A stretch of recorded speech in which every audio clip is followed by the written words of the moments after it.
Issei Sagawa, Japanese cannibal who walked free, dies at 73. AKA, the cannibal celebrity. Classification, murderer characteristics, cannibalism, sex with corpse. Number of victims, 1 date of murder, June 11, 1981 date of arrest, 2 days after date of birth, June 11, 1949 victim profile, Renée Hartevelt, 25 method of murder, shooting, rifle, location, Paris, France. Status, found legally insane and unfit to stand trial. Ordered to be held indefinitely in a mental institution. Extradited to Japan. Found sane but evil.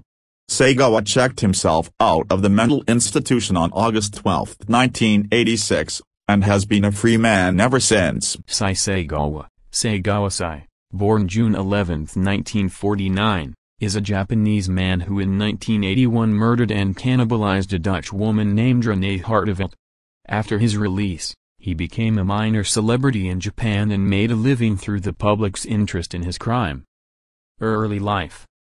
Sagawa was born in Kobe, Hyōgo Prefecture, Japan to wealthy parents. He attended college at the University of Paris.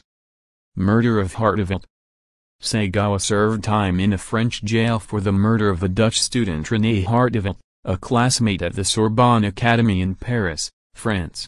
On June 11, 1981, Sagawa, a 32-year-old student of French literature, invited Hartevelt to dinner at his 10 Rue Erlinger apartment under the pretense of literary conversation. Upon her arrival, he shot her in the neck with a rifle while she sat with her back to him at a desk, then began to carry out his plan of eating her. She was selected because of her health and beauty, those characteristics Sagawa believed he lacked. Sagawa describes himself as a weak, ugly, and small man. He is just under 5 feet, 1.52 meters, tall, and claims that he wanted to absorb her energy. Sagawa said he fainted after the shock of shooting her, but awoke with the realization that he had to carry out his desire to eat her. He did so, beginning with her hips and legs, after having sex with the corpse. In interviews, he noted his surprise at the corn-colored nature of human fat. For 2 days, Sagawa ate various parts of her body. He described the meat as soft and odorless, like tuna. He then attempted to dump the mutilated body in a remote lake, but was seen in the act and later arrested by the French police. His wealthy father provided a top lawyer for his defense, and after being held for 2 years without trial, the French judge Jean-Louis Bruguière found him obviously legally insane and unfit to stand trial and ordered Sagawa to be held indefinitely in a mental institution. Following a visit by the author Inuiko Yamada, Sagawa's account of the murder was published in Japan with the title In the Fog.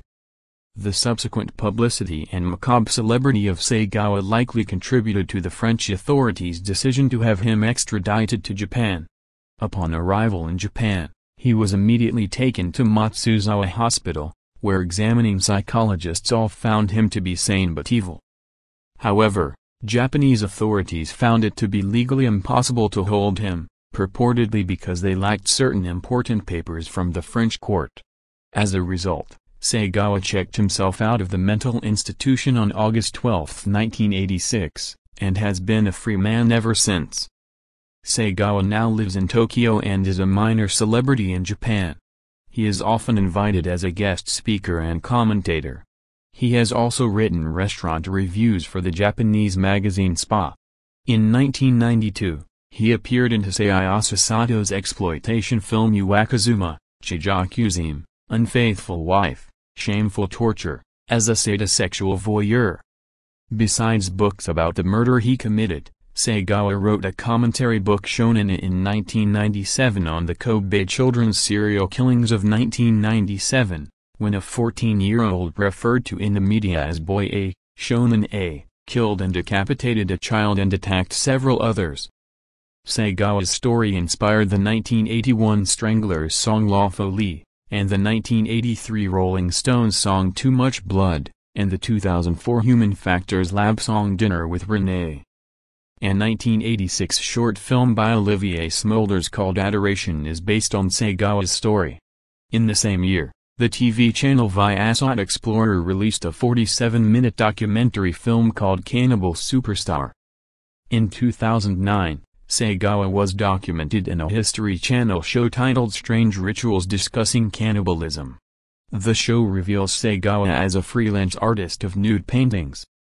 Active obsession. He was a short man, just under 5 feet tall.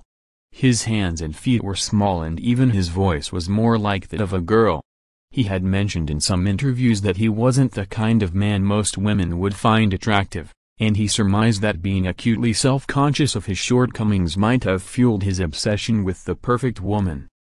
In Cannibal Killers, Moira Martingale describes how Issei Sagawa, a brilliant Japanese student, obsessed over tall women with occidental features. Eventually fantasy was not enough, so while studying for his degree in English literature at Wako University in Tokyo, he became attracted to a German woman who was teaching him the language. "When I met this woman in the street," he later said to British reporter Peter McGill, "I wondered if I could eat her." One summer day, he crawled through the window of her apartment, intent on killing her. To his delight, she was asleep. Even better, she was wearing hardly anything at all. He looked for something to use to knock her out or stab her and he spotted an umbrella. However, before he could do anything, the woman woke up and saw him there. She screamed, scaring him, and he fled from her apartment. But he did not forget what he most desired.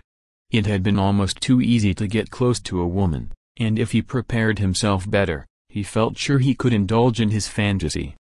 He just had to plan it more effectively, so he began to look around for his next victim, one that would not get away. It wasn't until he went to Paris a few years later that he found the woman that he could not get off his mind. Her white skin, the fleshy shape of her buttocks, and her beautiful features both repulsed and drew him.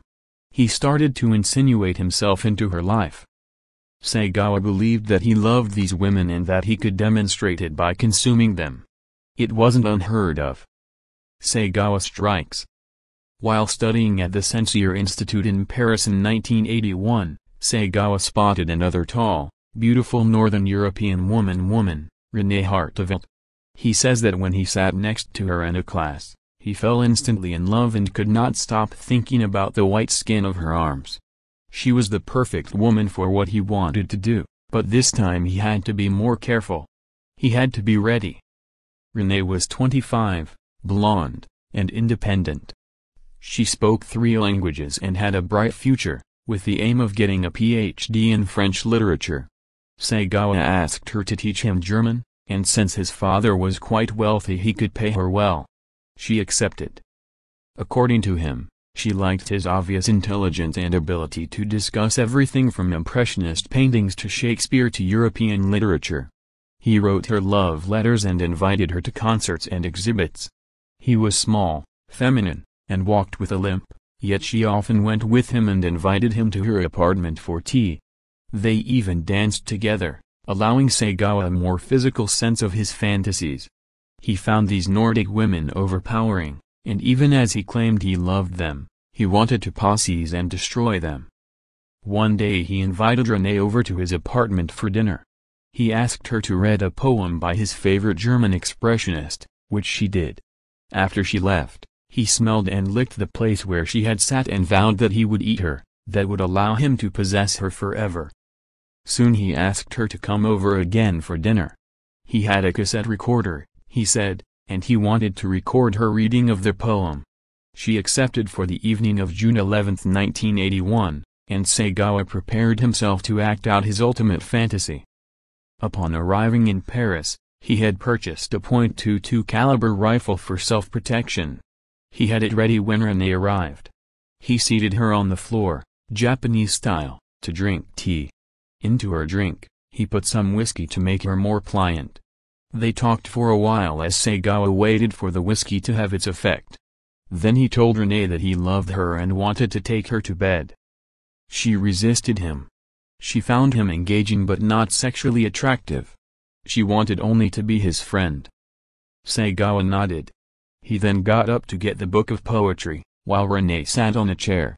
Sagawa handed the poem to Renée to read and started the recorder. While Renée recited the poem in her native language, Sagawa came up behind her with his rifle and shot her in the back of the neck. She fell off the chair. He continued to talk to her but she failed to answer. He was surprised by how quiet it was. Then he noticed the amount of blood that flowed out of her wound. At first, he attempted to clean it up. He finally gave up. Ultimate fantasy.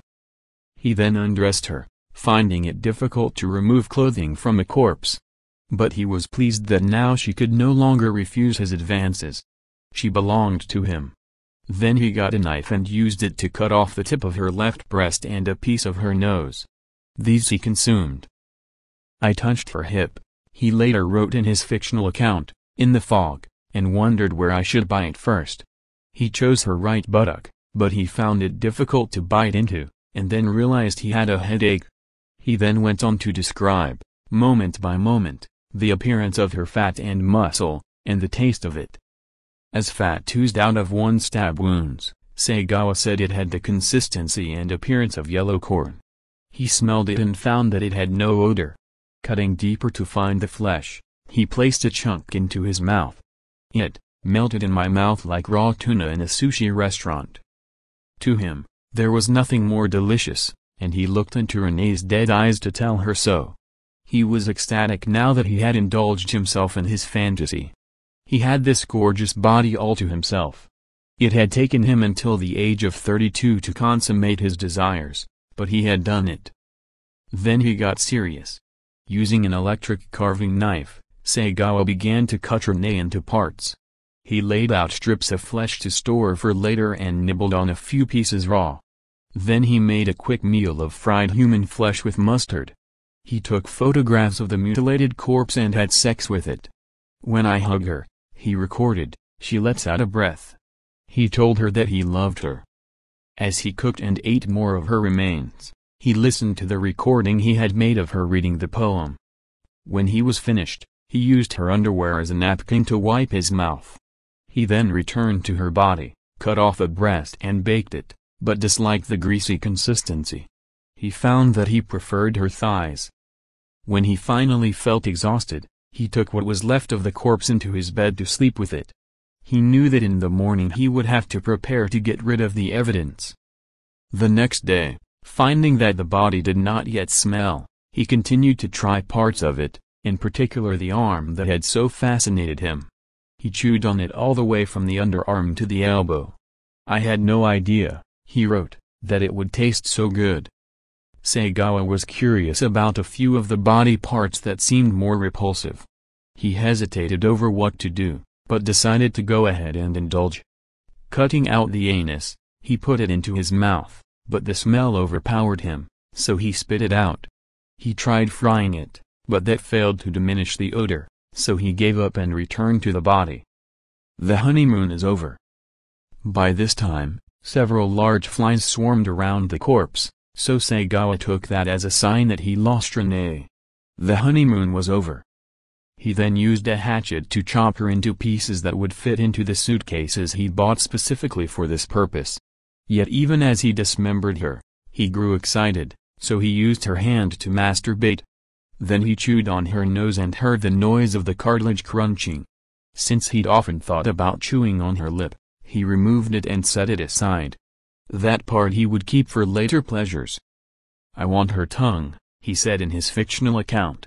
I can't open her lower jaw, but I can reach in between her teeth. Finally it comes out. He cut it off, popped it into his mouth and watched himself chewing it in the mirror. Then he went for the eyes. The final step for Sagawa was to explore the internal organs, which stung his hands with digestive acid, and then used the hatchet to cut off her head. With so many parts removed, it looked like a skull. He grabbed the hair and hung the head in front of him, an experience that in retrospect caused him to say, I realized I am a cannibal. By the time he was finished bagging the pieces and locking them into a suitcase, it was midnight of the second day. He called a cab. Arriving at the boys' debut alone, he lugged the suitcases into the park, intending to shove them into the pond. However, he had a difficult time with his heavy burden. When he spotted some people watching him, He got scared and just left the suitcases. Martingale reports in Cannibal Killers that a couple went closer and saw a female hand protruding from one of the blood-stained cases, so they called the police. Police opened the suitcases, found the remains, and began the task of tracing the bags back to the purchaser.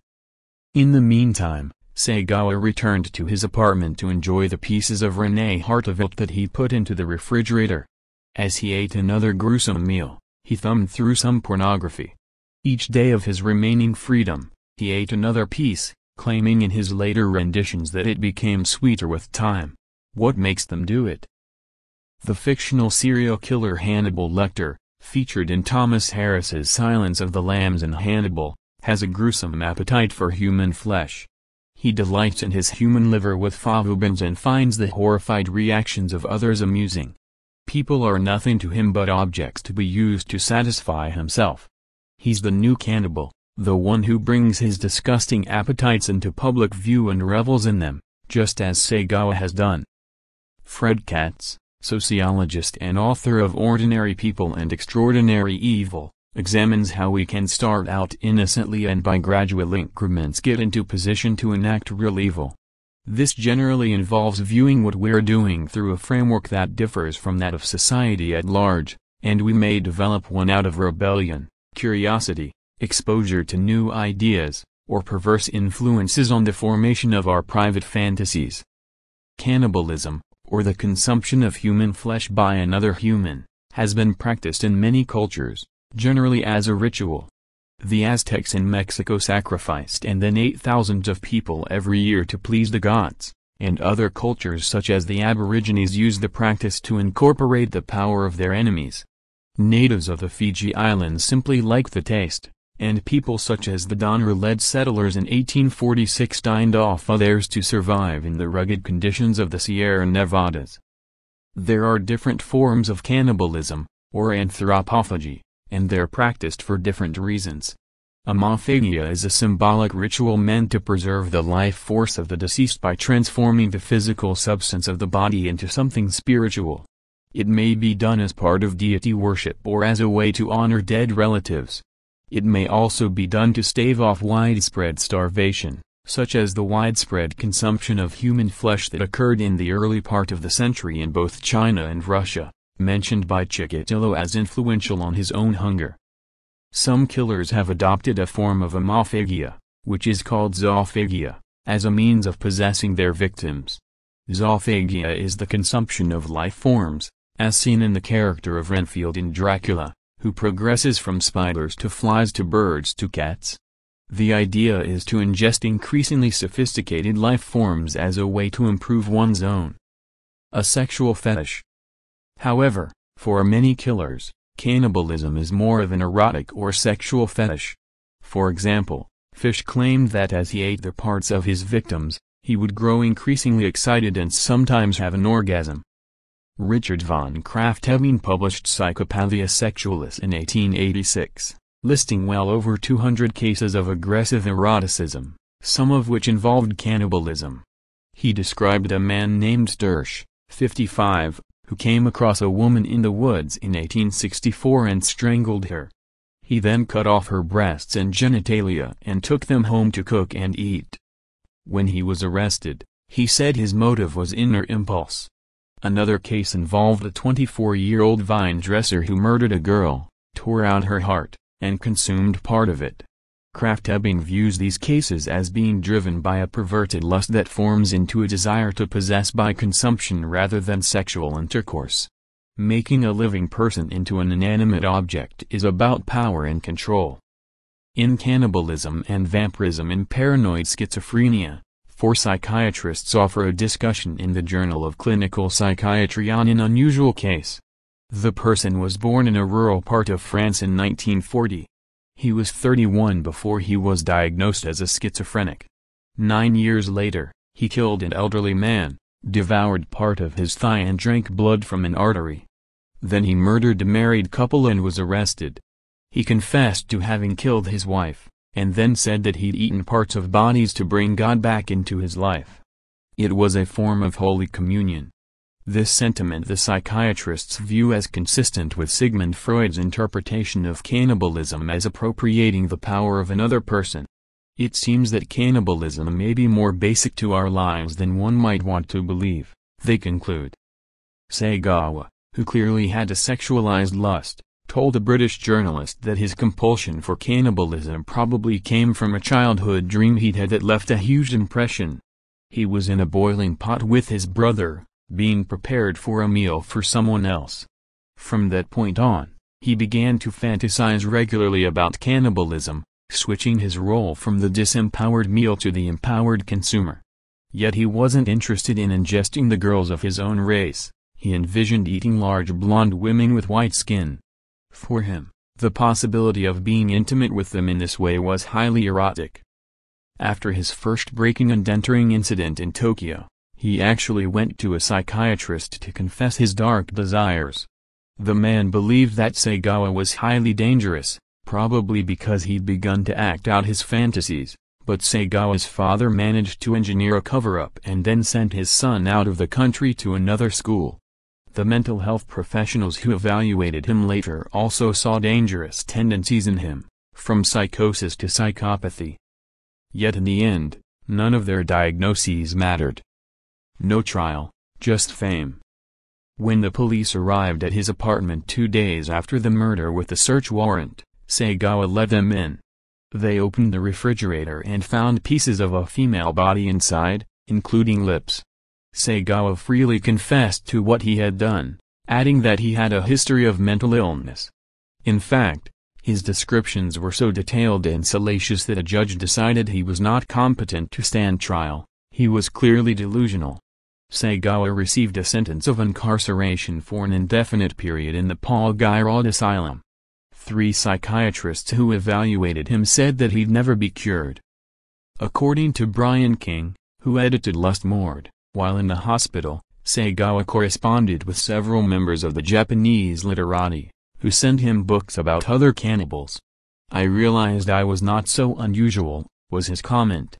He also said that he'd learned how to go about such a crime without getting arrested. It pays to be rich, and his father, Akira Sagawa, president of Kurita Water Industries in Tokyo, eventually worked out a deal in 1984 to have Sagawa transferred to the Matsuzawa Psychiatric Hospital in Japan. The superintendent there believed that he was sane and ought to be in prison. There Sagawa remained for only 15 months before he was granted his freedom in August 1985, again, thanks to his father and very much against the advice of the superintendent. After killing a woman and consuming her remains, Sagawa was able to go freely about in society only 5 years after the crime.